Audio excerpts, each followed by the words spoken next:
இந்த ஸ்லோகம் ஸ்ரீ நிகமாந்த மகாதேசிகன் இயற்றிய ஸ்ரீஸ்துதியின் 20வது ஸ்லோகம். இந்த ஸ்லோகத்தில் நம்ம தேசிகன் தாயாரை பார்த்து புகழ்ந்து சொல்ற அந்த விஷயங்கள் என்ன என்றால், அந்த தாயாரின் அந்த லக்ஷ்மியின் அருள் கிடைத்து விட்டது என்றால், மற்ற தேவர்கள் அனைவரோட அருளும் நமக்கு கிடைத்துவிடும். நம்ம மழை வேண்டும் என்று வருண பகவானிடம் பிரார்த்தனை செய்யலாம். வருண பகவானை வேண்டினோம் என்றால் மழை பெய்யும். இதுவே நம்மளுக்கு எந்த ஒரு தீங்கும் நடக்கக்கூடாது. அனைத்து இடங்கள்லேருந்தும் நம்மள காக்கணும் என்பதற்காக ஒவ்வொரு தெய்வத்திற்கு ஒவ்வொரு ரக்ஷா மந்திரம் என்று இருக்கும். சிவனானவருக்கு ஸ்ரீருத்ரத்தில வந்து என்னை அனைத்து திசைகள்லேருந்தும் என்னை நீதான் காக்க வேண்டும் என்று சிவனிடம் பிரார்த்தனை செய்றோம். கந்தசஷ்டி கவசத்தில் நம்மளோட முருகரை பார்த்து அனைத்து திசைகள்லேருந்தும் அனைத்து தீய சக்திகளிடமிருந்து என்னை காக்க வேண்டும் என்று பிரார்த்தனை செய்றோம். விஷ்ணு சகஸ்ரநாமத்தில் பெருமாளிடம் பிரார்த்தனை செய்கிறோம். இப்படி ஒவ்வொரு தெய்வத்திடமும் நம்மளை எல்லா இடத்திலிருந்தும் நம்மளை காக்க வேண்டும். எப்பொழுதும் எங்கிருந்தும் எல்லா தீய சக்திகளிடமிருந்தும் என்னை காக்க வேண்டும். எனக்கு ஆனந்தமான ஒரு வாழ்க்கை, சந்தோஷமான ஒரு வாழ்க்கை கிடைக்க வேண்டும் என்று பிரார்த்தனை செய்கிறோம்.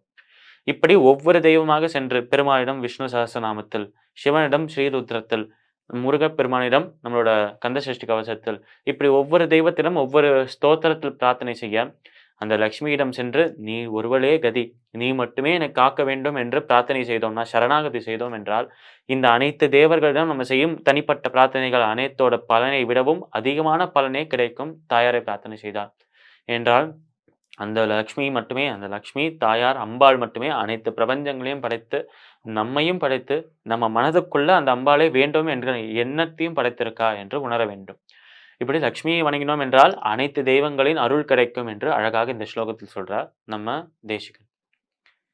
இந்த ஸ்லோகத்திற்கு உண்டான விளக்கம் இதுவே. இப்ப நம்ம நேற்றைய தினத்து நீதி கதையின் தொடர்ச்சியை காண்போம். இந்த ஒரு சிறுவன் தன்னோட தந்தை எங்க போறார் என்று பின்தொடர்ந்து போய், அந்த ஒரு கோவில்ல இருக்கும் கிருஷ்ணரிடம் இந்த தந்தை பிரார்த்தனை செய்றத பார்த்துட்டு, அந்த சமயத்துல இவனுக்கு ஒண்ணுமே புரியலையாம். அங்க யாரோ அந்த கோவிலுக்குள்ள ஏதோ ஒரு அறை இருக்கு. ஒரு ரூம் இருக்கு. அந்த ரூம்க்குள்ள அந்த ஒரு அறைக்குள்ள யாரோ ஒருத்தர் நின்னு கொண்டிருக்கிறார். அவர் கருநிறத்தில் இருக்கார். அசையாம அப்படியே நின்னுட்டு இருக்கார். அவரிடம் என் தந்தை பேசப் போவார் என்று பார்த்தால், அந்த அறைக்குள்ள செல்லாம, அந்த அறைக்கு வெளியில இருந்து கொண்டே கையை கூப்பி வணங்குறார். ஆனால் எதுவுமே பேச மாட்டேங்கிறாரே. யார் அந்த நபர்? ஏன் நம்ம தந்தை பேசினா அவர் திருப்பி பதிலுக்கு எதுவுமே பேச மாட்டாரா? என்று மனதுக்குள்ள யோசிக்கிறானாம் இந்த சிறுவன். இப்படி இந்த சிறுவன் மனதில் இந்த ஒரு கேள்விகள் வரும். அதே சமயத்தில் தன்னோட தந்தை டக்குன்னு அப்படியே திரும்புறாராம், கிளம்பலாம் என்று. அப்ப இவனும் மறைந்து கொள்கிறான். மறைந்து கொண்ட பிறகு அந்த தந்தை கோவில விட்டு வெளியில வந்து தன்னோட வீட்டுக்கு போகும்போது இந்த சிறுவனும் பின்தொடர்ந்தே போறானாம். இந்த ஒரு நிகழ்வு நடந்த உடனே அடுத்த நாள் மீண்டும் தன்னோட தந்தை கிளம்புறார் அந்த வீட்டிலிருந்து. அதே சமயத்தில் கரெக்ட்டா அந்த கோவில் மூடுற சமயத்தில் யாருமே இல்லாத சமயத்தில் இந்த தந்தை போறார்.